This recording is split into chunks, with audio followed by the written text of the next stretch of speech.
Nagaanii fi araarri Waaqayyoodha. Lafa biyya jirtan hundumaatti isiniif haa ta'u. Qulqulloota saba Waaqayyoodhaa kan taatan hundumti keessan akkam jirtu. Iyyasuus Kiristoosidhaaf galanni guddaan haa ta'u. Egaa ganama irratti sagalee Waaqayyoodhaa yeroodhaaf ittifameera. Mata duree jedhuun barumsa bara dhumaa walii wajjiniin ilaalleera. Wanti yeroodhaaf ittifame kun immoo maalidha gaafa jennu inni Kiristoosidhaan mormu sun yookaan inni Waaqayyoodhaan mormu sun yeroodhaaf ittifameera malee hin hidhamne jennee ilaalleerra. Iyyasuus Kiristoosidhaaf galanni guddaan haa ta'u. Kan isa ittise immoo eenyu jennaan waldaa kiristaanaadha jennee ilaalleerra. Isa keessatti wanta baay'ee erga ilaallee booda immoo waaree booddeetti kan dabarfannee lakkoofsa 9 irraa kaasnee waaree booddee irraa hin ilaalla jennee Tasalonqee lammaffaa boqonnaa 2 lakkoofsa 1 irraa kaafnee hamma 9tti dhufneeti lakkoofsa 9 irraa immoo kan jiru waaree booda sirriitti ilaalla jennee waaree booddeetti dabarfannee jechuudha. Iyyasuus Kiristoosidhaaf galanni guddaan haa ta'u. Egaa kutichi kutaa ganamaatti kan aanudha waan ta'eef warri kutaa ganamaa dhaggeeffattanii lakkoofsa 9 irraa kaafnee walii wajjin ni ilaalla. Maaliif hunda isaa riikoordii tokko irratti xumuruudhaaf waan hin dandeenyeef dhaggeeffachuufis immoo nama nuffisiisuu danda'a waan ta'eef Iyyasuus Kiristoosidhaaf galanni guddaan haa ta'u yookaan immoo namni yeroo dhabuu danda'a jechuurraa kana yaade irraa muree immoo waaree booddeettis ni dabarse jechuudha. Iyyasuus Kiristoosidhaaf galanni guddaan haa ta'u ganama Waaqayyo nu gargaare sirriitti walii wajjin ilaalleerra ammas immoo Waaqayyo nu barsiisa jechuudha. Iyyasuus Kiristoosidhaaf galanni guddaan haa ta'u. Inni seera malee jiraatu sun jedha. Inni seera malee jiraatu kunis gochaa seexanaatiin maalidhaan gochaa seexanaatiin wanta hojii aangoo fi milikitaa fi dinqii fakkaataniin hin dhufaa'edha. Egaa yerootti waldaan kiristaanaa lafarraa fuudhamtetti waldaan kiristaanaa erga ol butamte waldaan kiristaanaa gara Kiristoositti ol sassaabamte booddee inni Kiristoosiin mormu masiihni sobaa yookaan immoo Kiristoos inni sobaa kuni gochaa seexanaatiin aangoo gurguddaadhaan yookaan milikkita gurguddaadhaan mul'achuu danda'a. Waan namni kana waaqni malee kana waaqayyoo ta'e malee eenyutu gochuu danda'a yookaan kana gooftaa keenya Iyyasuus Kiristoosiin malee eenyutu kana gochuu danda'a hamma jedhee namni ittiin burjaaja'utti milikkitaa fi dinqii in agarsiisa. Iyyasuus Kiristoosidhaaf galanni guddaan haa ta'u. Ameen. Egaa kutaa kana keessatti akka laallutti milikkitaa fi dinqiin inni agarsiisu kan nama burjaajessuudha yookaan immoo kan namoota akka isa amanan taasisuudha jechuudha.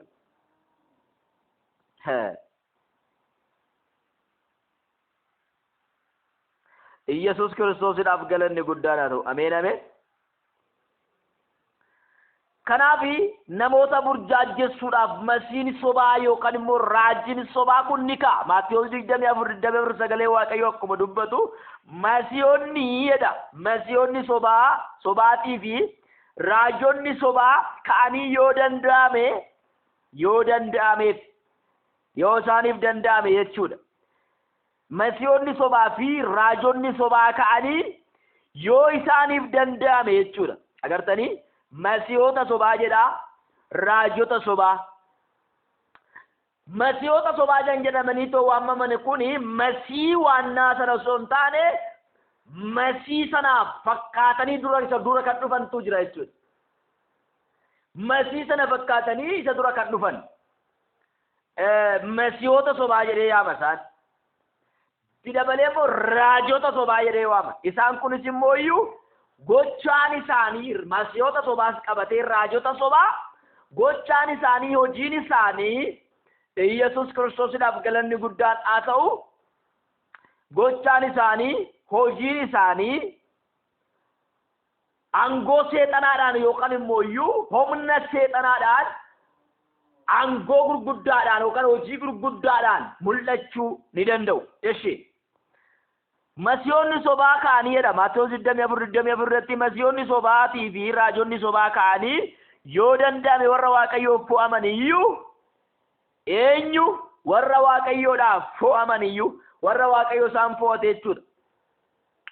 Warra waaqayyoodhaaf fo'aman iyyuu akka wallaalchisaniif milikkita gurguddaa fi dinqii baay'ee hin agarsiisu jedha. Yesuusidhaaf galanni guddaan haa ta'u. Ameen ameen. Milikkita gurguddaa fi dinqii baay'ee hin agarsiisu. Amma bara kakuu haaraa keessatti dhaloota gooftaa keenya Yesuus Kiristoos booddee milikkinni biraa dhaloota bara si'anaadhaaf hin barbaachisu. Sababbiin isaa Yesuus Kiristoos ofiisaadhaa milikkita isa xumuraa waan ta'eef. Kana sirriitti naa qabadhaa daraa keessan. Amma masiin sobaa kun yommuu ka'u milikkita adda addaa agarsiisee dhaloota burjaajessaadha. Raajiin sobaas yommuu ka'u milikkita adda addaa agarsiiseetii dhaloota burjaajessaadha. Ishi. Amma wanti isin naa qabachuu qabdan milikkitni milikkita caalu. Milikkitni milikkita caalu. Kakuu haaraa keessatti raajii caalu Yesuus akkuma ta'e. Kakuu haaraa keessatti milikkita caalu dhalachuu gooftaa keenya Yesuus Kiristoos durbarraadha. Durbarraa dhalatee addunyaa kana fayyise. Milikkitni milikkita caalu hin jiru. Waaqayyo ofii isaatii milikkita nuuf kenne. Milikkitni waaqayyo ofii isaatii nuuf kenne kun immoo ilma isaa Yesuus Kiristoosidha. Ilmi isaa kun karaa inni ittiin dhalate akkaataa inni ittiin biyya lafaa kana fayyise wanti inni gara biyya lafaa kana keessatti wanti inni hojjete hundumtuu milikkita caaludha. Dhaloota Kiristoos Yesuus duukaa bu'aniif milikkinni biraa hin barbaachisu jechuudha. Fakkeenyaaf gooftaan keenya Yesuus Kiristoos bishaan daadhiitti geddareera. Anaaf isiniif garuu bishaan daadhiitti geddaruun hin barbaachisu. Yesuusitti amanuudha bishaan daadhiitti geddaruun hin barbaachisu. Maaltu barbaachisa? Isa fannoo irra oole Yesuus Kiristoos milikkita keenya isa ta'e sana isa laallee fayyina. Yesuusidhaaf galanni guddaan haa ta'u. Ameen ameen. Malee bishaan daadhiitti geddaruun amma anaaf isiniif hin barbaachisu. Israa'elitti geddaruun dhiigatti geddaruun maalotti geddaruun bara keenya keessatti hin barbaachisu. Sababbiin isaa milikkita caalu nuuf kenneera Waaqayyo. Innis ilma isaa Yesuus Kiristoos. Inni milikkita gurguddaa hin agarsiisaa Maarqos 13:13 irratti immoo inni milikkita gurguddaa hin agarsiisaa ibidda iyyuu ija namootaa duratti Waaqa keessaa gadi hin buusaa. Ammalaan raajiin akka Eeliyaas ka'eera akkati jettuufi Waaqayyo raajii akka Eeliyaas nu kaaseera akkati jettuufi Eeliyaas ibidda samiidhaa buusee akka hojjete. Kakuu haaraa keessattis illee ibidda samiidhaa buusuu kan barbaadan jiru. Yesuus Kiristoosiidhaaf galanni guddaan haa ta'u. Ameen ameen. Ibidda samiidhaa buusuu kan barbaadan jiru. Ibidda samiidhaa kan buusu masiin sobaa raajiin sobaa kakuu haaraa keessatti ibidda dhiisi. Wama barbaade gadaa buusu. Wama barbaade gadaa buusu. Milikkinni isaa anaaf jireenyan ta'u milikkinni isaa isa amanuudhaaf naan barbaachisu milikkinni isaa gara Yesuusitti na fidu kana booda gara Yesuus Kiristoositti kan na fidu hojii Yesuus Kiristoos fannoo irratti hojjete bichaadha. Nama fayyuudhaaf kan barbaachisu yookaan immoo jireenya bara baraadhaaf kan isa qopheessu Kiristoos duukaa bu'uudhaaf kan isa qopheessu namaaf kan barbaachisu ilma namaaf kan kenname hojii Yesuus Kiristoos fannoo irratti raawwateedha malee milikkinni biraa hin barbaachisu. Wangeela Yohaannis 4:48 irratti Yesuus akkas jedhe. Yesuus immoo sila isin milikkitaa fi dinqii yoo arguudhaa baattan hin amantanii jedhe. Agartanii? Milikkitaa fi dinqii yoo arguu baattan hin amantanii Yesuus. Milikkitaa fi dinqii arguu yoo baattan hin amantanii. Dhaloota si'anaa kanaaf garuu milikkinnis dinqiinis hin kennamuufi. Milikkinni fi dinqiin dhaloota kanaaf kennamu yoo jiraate jedhe. Kakuu moofaa keessaa nama tokko nu xaqqase yookaan nama tokko maqaa nuuf dhaye. Innis illee eenyudha yoo naan jettan garaa qurxummii keessa halkan 3 guyyaa 3 kan bule Yoonaasidha. Yoonaas garaa qurxummii keessa halkan 3 guyyaa 3 akkuma bule ilmi namaas akkanumaa gara lafa jalaa keessa halkan sadii fi guyyaa sadii buluudhaaf jira. Milikinni dhaloota kanaaf kennamu kan biraan jiru jedha Yesuus bakka. Yesuus Kiristoosidhaaf galanni guddaan haa ta'u. Ameen ameen. Kanaaf amma maalidha reegaa maal nuun jechuu barbaadde yoonaan jettanii abbaan barbaade raajiisaa ta'u masii sobaasaa ta'u milikita inni agarsiise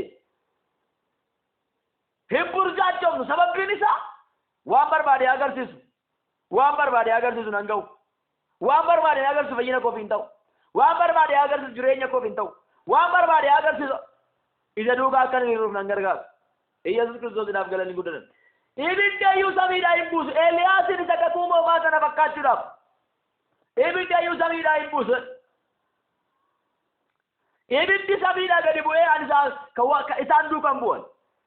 Sababbiin isaa kakuu haaraa keessatti milikkiniidhaaf kenname baay'ee mil tokkicha. Innis ilma isaa Yesuus Kiristoosidha.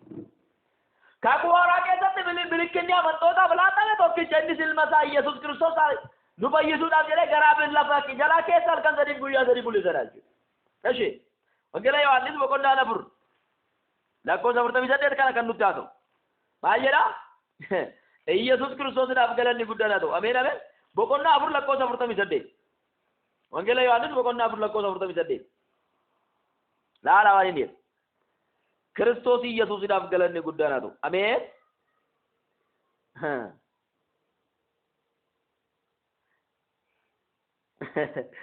Yesuusidhaaf galanni guddaan haa ta'u. Ameen ameen. Dubbisaa sirriitti. Yesuus immoo silatti milikitaa fi dinqii arguudhaa baattan hin amantan jedheen. Namichis amantiidhaaf namichi mootiidhaaf hojjetus yaa gooftaa kottu mucaa koo otoo hin du'in gadi bu'i jedheeni. Yesuusidhaaf galanni guddaan haa ta'u. Ameen ameen. Amma namichaan kun mucaan isaa jalaa dhukkubsatee Yesuusin kadhachuu dhufe. Yesuus immoo jecha kana maaliif fayyadame? Amma waa'ee namicha Yesuusin kadhateeti miti kanaa isaa jecha kana Yesuus maaliif fayyadame? Milikkita malee namantan kan jedhu. Dhaloota milikkita barbaadu. Yuudonni milikkita barbaadu. Giriikonni ogummaa barbaadu jedhama isaan. Agartanii? Ogummaa wayii amma Yesuusatti waaqa ta'uu kee milikkita fidi ittiin jedhu. Waaqa ta'uu kee ragaa fidi ittiin jedhu. Agartanii? Waaqa ta'uu kee milikkita tokko nutti agarsiisa. Fakkeenyaaf abboonni keenya jedhanii kaasanii boqonnaa 6 keessatti mannaa nuuf kennanii lafa onaa keessatti mannaa nyaanne atoo maal nuuf kennita? Inni immoo itti qayyaree maal jedheeni? Foon koo nyaattu dhiiga koo hin dhugdu, foon koo kan nyaatu dhiiga koo hin dhugu jireenya bara baraa jiraataa. Gaafa inni kana isaaniin jedhu kurii baqa waan addaadha. Raajeffatanii isa baqatan.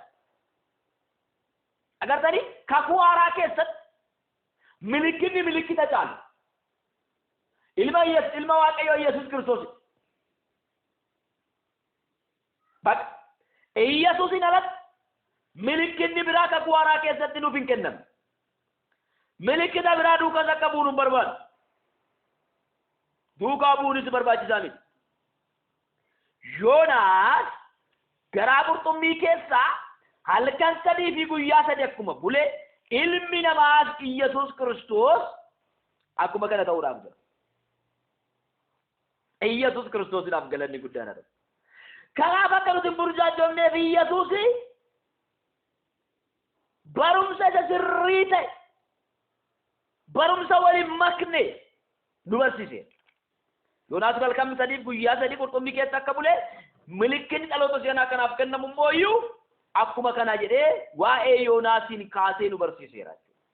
Akka nuti maal hin taane, akka nuti hin burjaajofne, akka nuti hin raatofne, hundumtuu ka'ee milikkita agarsiisee of duukaa akka nu hir'isne.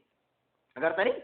Kunillee milikkita agarsiisa. Abeet dinqii harka isaa irratti hojjetamu jettee akkati duukaa hin fiinne. Yesuusidhaaf galanni guddaan haa ta'u. Raajii ekkaleen ka'e dinqii agarsiise jettee akkati duukaa hin fiigneef. Raajii ijaaraan ka'e, raajii dhiigaan ka'e, raajii tulluun ka'e milikkita akkasii agarsiise jettee akkati duukaa hin fiigneef. Yesuusidhaaf galanni guddaan haa ta'u. Ameen ameen. dinqii akkasii hojjetee dinqii akkanaa hojjete jettee akka hin burjaajjoofneef Yesuus Kiristoos dhaloota si'anaadhaaf kan barbaachisu ilmi namaa garaa lafa jalaa keessa buluusaati. Yesuus Kiristoosiidhaaf galanni guddaan haa ta'u. Macaafni maal nuun jedhu? Noo maal duuka biyya maal irra laata? Baay'ee nama dinqaame. Baay'ee nama raaja. Yesuusiidhaaf galanni guddaan haa ta'u. Ameen. Barsiisonni seeraa fi fariisonni milikkita gaafatu. Yihuudoonni milikkita gaafatu. Warri Giriikotaa ammoo iyyuu ogummaa barbaadu. Yesuusin milikkita gaafatanii jiru. Fakkeenyaaf Maatewos 12:38 irra dhaqxanii gaafa ilaaltan Yesuus yommus barsiisota seeraa fi fariisota keessaa jarri tokko Yesuusin yaa barsiisa milikkita akkaati nu agarsiiftuun barbaannaa jedhan. Milikkita akka nutti agarsiiftuu barbaannaa jedhan.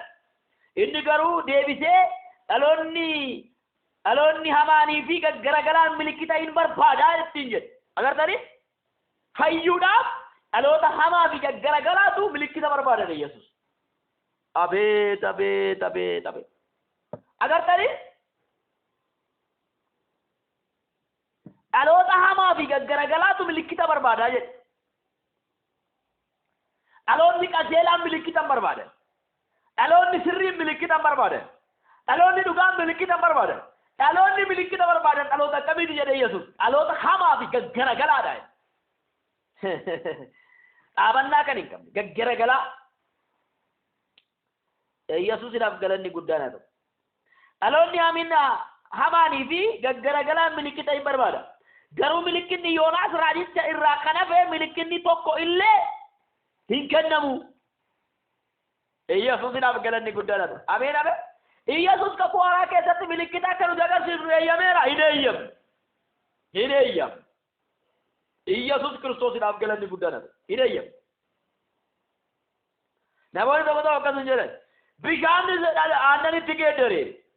Kan biraawo bishaan maalidhaa kan Sprite'itti geeddare. Suusi Sprite'i qaban. Bishaan dhiigatti geeddare. Dhiigni kan biraa nu barbaachisu abboo dhiigni tokkichi kan nu dhangala'e dhiigni Yesuus Kiristoos jira amma dhiiga biraan barbaannu maal taatan? Nu damma dhiiga biraan barbaannu.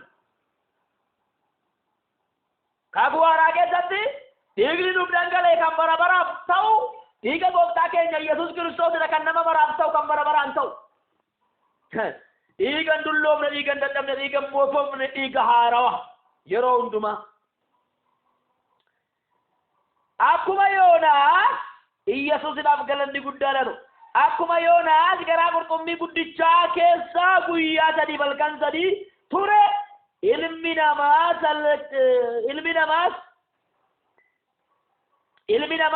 akkasuma guyyaa 3 fi halkan 3 garaa lafa jalaa keessa turuuf jira. Yesuusidhaaf galanni guddaan haa ta'u. Hin kennamu jedhe bakka Yesuus. Bishaan daadhiitti geeddare maaloo godhe singoyyoomsin. Ittiin hin goyyoomfamina. Qonqaa'ii maraa duuka fiiddanii hin goyyoomina raajii waaqayyooti jettanii. Sababbiin isaa macaafni qulqulluun maal jedha? Yoo danda'ameef warra fo'aman iyyuu hin garagalchaa. Warra fo'aman warra kan Kiristoos Yesuus ta'an iyyuu hin garagalchaa. Dhugaadha argaa jirra kunoo bara keenya keessa. Milikkinni ciniinsuu raajii sobdootaa. Milikkinni ciniinsuu masii sobdootaa. Dhaloota baay'ee burjaajessaa jira. Dhaloonni baay'een gooftaa tuffachuu eegalan. Isaan laalanii gooftaanii namoota safara keessaa suuqii banattee to'achuuni hin madaallamu gooftaan koo inni fannoo irra oole. Namoota biizinasiidhaaf jettee akkaawuntii mataa ishiidhaa bantee magaazana mataa ishiidhaa bantee wacaa ooltuun abbaan koo hin madaalamu. Yesuus Kiristoos kanaan hin madaalamu. Yesuusidhaaf galanni guddaan haa ta'u. Seexanni nama keessaa gaafa ba'u Yesuus Kiristoosidhaaf ulfina kennee bu'aa malee namicha isa baasuuf ulfina kennee yoo ba'e sirrii miti. Sirrii miti. Seexanni gaafa nama keessaa ba'u Yesuus Kiristoos isaa abdiidhaaf samii irratti gooftaa ta'e sanaaf ulfina kennee ba'a malee namicha isa baasuuf ulfina kennee hin ba'u. Na gubdee jedhaan namichaan. Kanaafuyyuu namicha irraa malee Kiristoos irraa miti jechuudha. Yesuusiidhaaf galanni guddaan ta'u hidhata qabu tokkummaa qabu. Hidhata qabu tokkummaa qabu walii galtee qabu. Kanaaf hin goyyoominaa. Dhugaa jirtu sinitti haasaa jiran. Macaan qulqulluun waan jedhu. Milikinni dhaloota siyaanaadhaaf hin barbaachisu bakka. Dhaloota kakuu haaraadhaaf milikinni hin barbaachisu. Raajonni tokko tokko akka adurree hattuu gaadaa keessa deemu. Gabbaa jedhan maal gochaa seeni? Argee minaamin maal agarte? Sireen kee kan akkasiiti. Argee minxaafii mana kee kan akkasiiti. Oduu. Ani isaa miti namoonni isa dhaggeeffatanillee oduudha. Sirriittani madhagaa. Namoonni ergaa namoota kanarraa fudhatanillee oduu akka isaanii. Sammuun isaanii sirrii kan hin hojjenne. Kan barrabaman.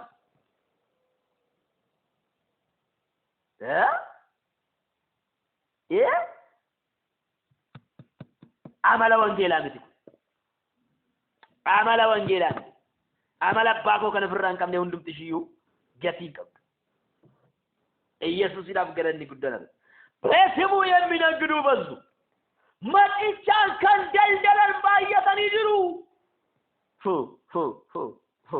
መጥቻን ከንደልደለን ባየተን ይድሩ ባየ መቃቆት እንዱ ሆነ ኢየሱስ ባየ መቃቆት እንዱ ሆቹ ማየቱላ አኒ ዲባሜራ አገሱ አኒ ዲባሜራ ከንጀሉ አኒ ክርስቶስ ይጀቹ ሳለ ይካንሳ ካኩዋራ ከሰቲ አኒ ዲባሜራ ከንጀሉ እንጅሩ kakuara keessatti dibata wanni jedhamu hin jiru. Zayitii irratti dhangalaastee dibuun hin jiru. Kakuara keessatti dibata inni jedhamee beekame hafuurri qulqulluun ofii isaadha. Akka barbaadetti kenna namootaaf kenna malee namni dibame hin jiru kakuara keessatti. Eenyu dibame? Paawulos dibameera hin dibame. Phexros dibameera hin dibame. Yaaqoob dibameera hin dibame. Isxifaanos dibameera hin dibame. ኢየሱስን አፍገረን ይጉደናል ከናፉዩ ዘይቲ ወልዳ ከሳ እንደሙና አፉጋ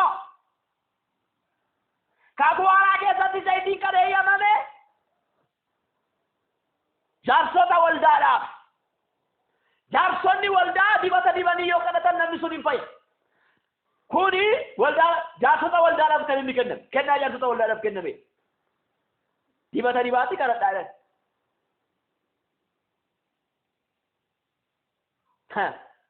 ኢየሱስን አፍገረን ይጉደናል አሜን አሜን ከናፍ ማሲዮኒ ሶባካኒ ዮለንዳማኒ ወረበ ከናዱ ጋር ረጅራን እዩ ማልቆሩ ዲቡርጃጀሱ የምቡርጃጀሳ ጅሩ አርጋጅራ ስርት አርጋጅራ ይሙለታ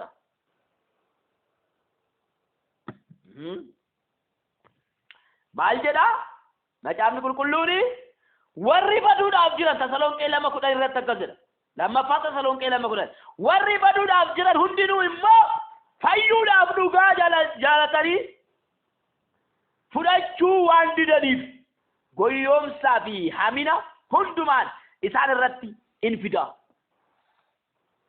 Amma warra fayyuu didanii fayyinaaf balbala banuu didanii fayyisaa addunyaa isa ta'e Yesuus Kiristoosin ofirratti moosisuu didanii Wabra duka warra bu'aniif isaan irratti goyyoomsa haminaa kana isaan irratti fidal. Goyyoomsa haminaa kana goyyoomsu ibidda qabsiisee Yesuustu kana godhe sin jedha. Waaqayyo kana godhaa sin jedha. Maqaa waaqayyootiin daldala malee waaqayyo irraa ergicha fudhateetii miti. Raajii dubbata maqaa waaqayyootiin dubbata. ergaa dabarsaa maqaa waaqayyootiin dabarsa. Dinqii hojjeta maqaa waaqayyootiin hojjeta. Agartanii? Daldalaadha jechuudha. Maqaa waaqayyootiin nagada. Garuu waaqayyo irraa dhageetii miti. Macaafa kakuu moofaa keessatti raajonni osoo anarraa hin dhagahin raajii dubbatanii jedhama Waaqayyo. Waaqayyo irraa osoo hin dhagahin raajii dubbachuun ni danda'ama. Maaliif nuti humna maalitiin nu jedhe humna seexanaatiin nu jedhe kanaan dura macaafni asirratti jechuudha. Lakkoofsa galirraa kan kaafne humna seexanaatiin kana gochuu danda'u nu jedhe. Eeshi amma na qaallichaatti kan guddate qaallichi raajii dubbata. Qaalluun raajii dhibbin godhee dubbata. Kana raajota bara keenyaa kana seetanii raajiin isaanii kan hin raawwatamne akka raajota bara keenyaa kana seetanii qaalluun raajiin dubbata raajiin inni dubbatullee hin ta'a. Garuu kan inni dubbatu eenyurraayi? Waaqayyo irraa osoo hin taane seexanarraayi. Yesuus Kiristoosiidhaaf galanni guddaadha. Ameen ameen. Hammuma barbaade raajii yoo dubbate raajiin isaallee yoo ta'e isa kan abbaa kootiin gitu. Isa kan Yesuus wajjin waliin fakkaatu. Sababbiin isaatti jiraatee argee jira. Sun ajjeesuudhaaf raajii raajaa. Yesuus jiraachisuudhaaf. Haleluuyaa. Ameen. Yesuusiidhaaf galanni guddaan haa ta'u. Akkasuma Tasalonqee 2:11 kanaafis Waaqayyo wanta dhugaa hin ta'initti akka amananiif gochaa nama wallaachisu isaanitti hin erge. Yesuusiidhaaf galanni guddaan. Warra isa dhaga'uu didan kana warra gooftaadhaaf dhaga'uu didan kana gooftaa dhiisanii milikkita caalu Yesuusin dhiisanii milikkita biraa warra barbaadan kana dabarsee Waaqayyo harka isaatti isa kenna. Harka isaatti isaan kenna. Gochaa nama wallaachisutti dabarsee kenna akka amananiif. Dinqiidha kun. Waan raajiidha Waaqayyo. Bakka amma maal jedhu? Masiihii Yesuus inni jedhamu sunuu yoo dhufe waan namichi kun agarsiisu kana caalaa hin agarsiisaa laataa jedhan. Yesuusiidhaaf galanni guddaadha. Akkuma kana masiihiin sobaa kun immoo wanti inni godhu hundumti isaa yookaan raajonni sobdoonni kunniin wanti isaan godhan hundumti isaan isin wallaalchisa, isin burjaajessa. Kanaaf falli isaa maal yeree? Falli isaa Yesuus dubbateera. Dhaloota si'anaadhaaf milikinni kan biraa hin barbaachisu. Milikinni kan biraa hin barbaachisu akka jedhee booda ilmi namaa Yoonaas garaa qurxummii keessa halkan sadii guyyaa sadii akkuma bule ilmi namaa haleluuyaa Yesuus Kiristoosiidhaaf galanni guddaan haa ta'u. Waa'ee bara dhumaatti kana isinitti haasa'aa jiru. Bara dhumaa kana keessatti ka'anii kan nama burjaajessan hundumti isaanii inni tokko bara keenya kana keessanii Waaqayyo jedhee ka'eera, Yesuusidha jedhee ka'eera, obboleessa Yesuusidha jedhee ka'eera, anatu Waaqa jedhee ka'eera. Kunniin ውዥንብሪidha. ኩኒ የሚዲያ ጡረተኞች ናቸው እነዚህ ወረ ሚዲያ ረቲ በከምቲ ያርጋቹዳፍ ይወቃን ሞዩ ያው ማለቅ አርጋቹዳፍ ወራ ሆጂ አከሲ ሆጀተኒ መሲ ሶባይ ንዱጋነ ይወቃው ገሩ አካዳሚክ የቹዳ ገነማ ስንት ሜንጅራ ዋይሳ አካታ ንትዱ ኢየሱስ ክርስቶስ ይላፍገለኒ ጉዳና አካታ ንትዱ ሙስልት ሜረ በየሁሉም ሳምቡልቲ ሲንጀረ በየሁሉም ኢሳምቡልቲ ሞቲን በየቲ ሁንዳቱዩ ኢሳ በየሁሉም አከነወገዱ ኢሳ bulchita sajalatti deebiti waggaa sadii walakka nagaadhaan bulcha waggaa sadii walakka mooyu eekkamsa kaasaa jechuudha waggaa torban hafte waggaa gidiraa guddaa torban hafte san keessatti isinin jedhee ganama sitti taasee jira Yesuus Kiristoosiidhaaf galanni guddaan haa ta'u. Kanaaf masiin sobaa yommuu dhufu akkaataa inni itti dhufu ifa jechuudha macaafa qulqulluu keessa kaa'ameera. Inni kun immoo warri burjaajessitoonni bilikkita agarsiistu tunniin immoo yeroo gara yerootti hin kaatu ammas kaatee jirti kana booddee illee hin kaati jarri dogongorsiistuudha jarreen lakkoofsa 12 akkas jedha isa xumuraa Tasalonqee 2 lakkoofsa 12 isa xumuraa warra jal'inatti gammadanii dhugicha hin amanne hundumaas akka faradamu ingoda Yesuusiidhaaf galanni guddaan haa ta'u. Warra jal'inatti gammadanii dhugicha hin amanne dhugichi eenyudha dhugaan lama hin jirtu Yesuusin alatti Yesuusitti warra hin amanne jechuudha hundumaatti akka faradamu ingoda macaafni qulqulluun maal jedha amma simatanii ijoollee waaqayyoo akka sana boosaaniif kenneera iddoo biraatti yoo ilma isaa kanatti kan aman hundinuu jireenya bara baraa qabaatuuf malee abaduuf miteera isatti kan hin amanne garuu maqaa tokkicha ilma waaqayyootti waan hin amanneef ammumaatti faradameera. Eesh Iyyasuus Kiristoosiidhaaf galanni guddaan haa ta'u. Maarree ergaa koodhan xumura waa'ee barumsa bara dhumaa irratti dhimmoota wal qabatan barumsa bara dhumaa wajjin dhimmoota wal qabatan irratti ergaa koo yommuun xumuru akka kanattan xumura. Iyyasuus Kiristoosiidhaaf galanni guddaan haa ta'u. Phaawulos waldaa Tasalonqee in kadhate maaliif kadhate waa'ee bara dhumaa sana akka isaan baraniif akka isaan hin burjaajofneef akka isaan irraa tofneef ni kadhate. Guyyaan gooftaa ammayyuu dhufeera kan jedhu wanta waaqayyo nutti mul'ise himuu keessa dubbiidhaan yookiin caafataan akka waan nu biraa ba'eetti isa odeeffamu hin yaaddanii keessa yaadini keessan dafee irraafaminii hennaasifaminaayi jedhee warra Tasalonqeedhaaf gooftaan keenya warra Tasalonqeedhaaf ergaa gooftaa keenya Yesuus Kiristoos Phaawulos barreesseef jechuudha. Phaawulos warra kanaaf gizee barreessu akka isaan hin burjaajofneef isaaniif barreesse. Waldaa kana barumsi adda addaa galee isaan burjaajessaa jira waa'ee bara dhumaa irratti jechuudha. Barumsi adda addaa kan galee asirratti odeeffamaa jiru kan jedhu kuni barumsi biraa galeera jechuudha. Phaawulos oduudha jedhaan malee barumsa biraatu galee jira jechuudha. Agartanii Phaawulos barumsa kana oduu jedhee kaa'eera jechuudha. Oduudha kun jedhee kaa'e Phaawulos. Yesuus dhufeera kan jedhu ganama waa'ee tokko sidii kaasee jira namichaan buna dhaabuun maa buna dhaabde Yesuus dhufaa jira jedhee akka namichi isa dhoowwisan jechuudha.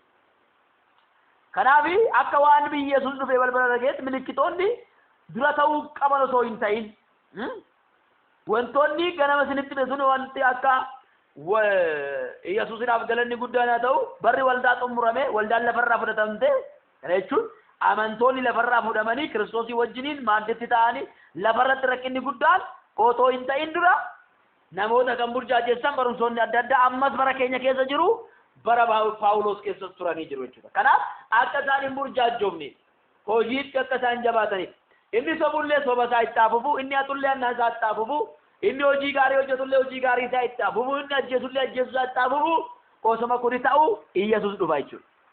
Malee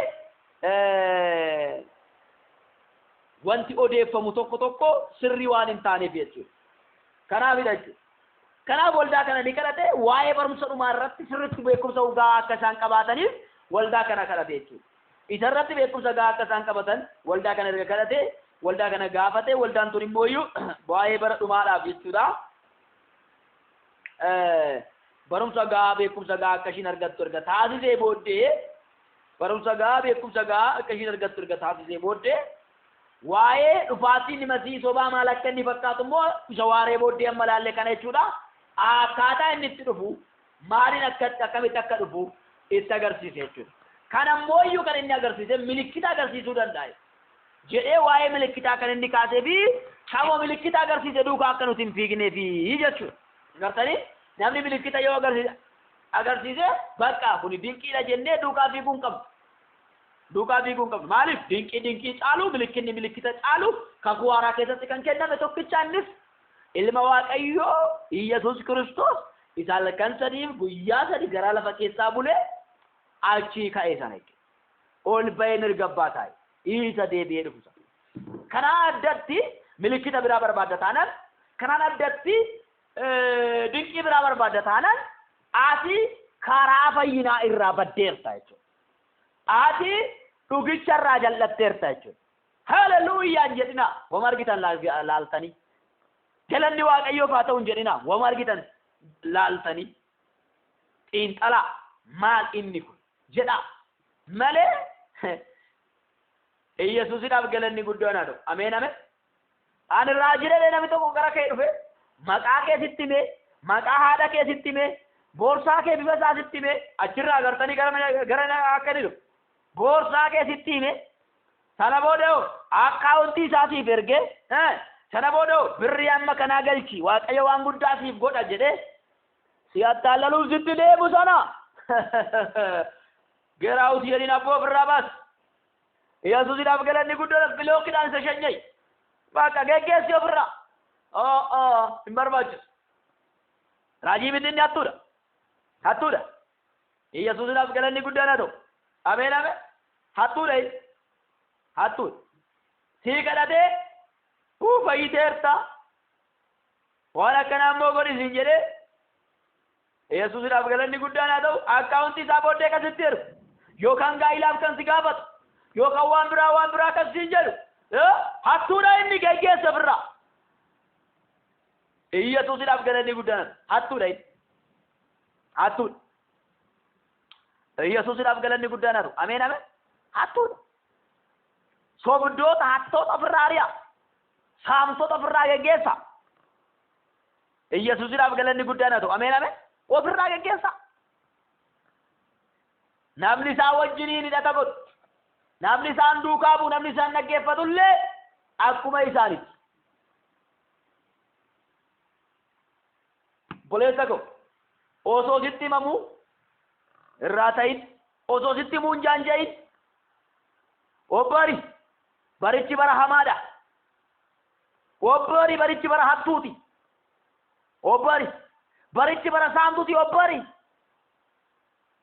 an dibameera kan jedhu hundumtuu iyyuu hiika isaa isinitti himuu dibameera jechuun ani Kiristoosidha jechuudha, waan biraa miti. Tajaajiltoonni dhugaadhaan Waaqayyo isaan kaasee dibamuu isaanis hin haasa'anii, wangeelaayidha ofiin hin jedhanii, paastarii ofiin hin jedhanii, maaloo minaaqitis hin jedhan isaan. Hojii isaaniitiin beekamu malee. Yesuusidhaaf galanni guddaan haa ta'u. Ameen ameen ameen. Hojuma isaaniitiin beekamu isaan. Yesuus dubbate maalan godhare tajaajiltoonni dhugaa hojiidhaan beekamu. Jalloonnis hojuma isaaniitiin beekamu. Maatiyyoos irraa lafa tokko dubbisee tan xumura. Yesuus Kiristoosiidhaaf galanni guddaan haa ta'u. Waaqayyo maqaan isaa ulfaatame.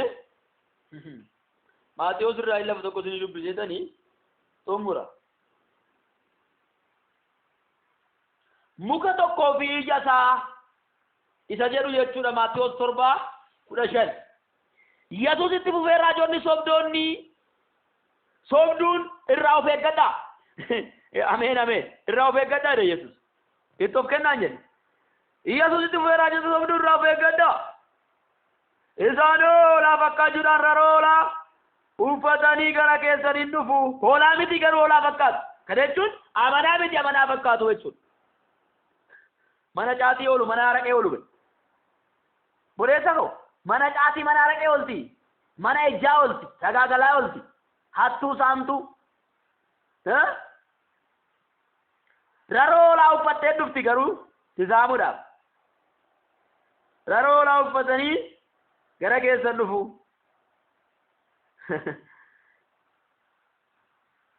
Keessa isaanitti garuu yeeyyii butataniidha. Ija hojii isaanii isaan hin beektu. Wanti isaan ittiin beektan ija hojii isaaniitiin isaan beektu. Ija waynii baala waraantetti harbuus kosorruutti ciruu hin dandeessure. Agartanii mukkeetii kaasee waynii fi kosorruun tokko miti. Harbuu fi kosorruun tokko miti. Wayniin harbuurra caalaa gatii ba'eessa qaba. Harbuun immoo iyyuu kosorruu irraa gatii ba'eessa qaba. Kanaafuyyuu tokko miti jechuudha mukkeen kunniin. Yesuus Kiristoosiidhaaf galanni guddaan haa ta'u.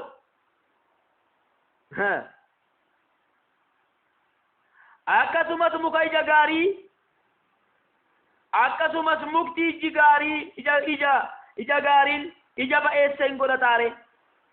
Akkasumas mukti gaariin ija ba'eessa hin godhata. Mukti gadheedis ija hamaa hin godhata. Mukti gaarii ija hamaa godhachuu, mukti gaarii ija hamaa godhachuu, mukti gadheedis ija ba'eessa godhachuu danda'aare hin danda'u. Mukti gaariin ija gaarii, mukti hamaan ija hamaa. Ameen. Yesuusidhaaf galanni guddaan ta'u. Mukti ija ba'eessa hin godhanne hundinuu inni muramaa ibiddattis in naqamaa. Egaa ija hojii isaaniitiin isaanii hin beektu. Yesuus Kiristoosidhaaf galanni guddaan ta'u. Raajota sobduu fi raajota qajeeloo yookaan tajaajiltoota sobduu fi tajaajiltoota sirrii hojii isaaniitiin isaan beektudha macaan.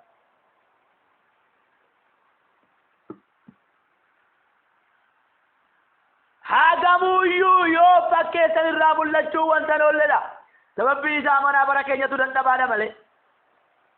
Amantoonni bara keenya keessaa hafuura qulqulluudhaan guutamuu barbaadan. Kama dhufee too hararra itti jedhetu isa hoo isa. Keessa isaa hoo hin jiru namatu dhufee hararra yoo gaafa itti jedhee hinoo abakka. Lissaanii sobaa wayii yoo gaafa inni itti jedhee hinoo abakka. Hinoo. O'ee waca bakka teessoo dhaqqabsa. Koppii jireenya koppii osoo Waaqayyo irraa sitti hin dhufin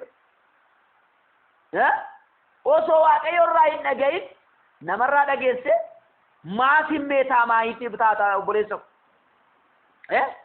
nama miiraan ta'inaa.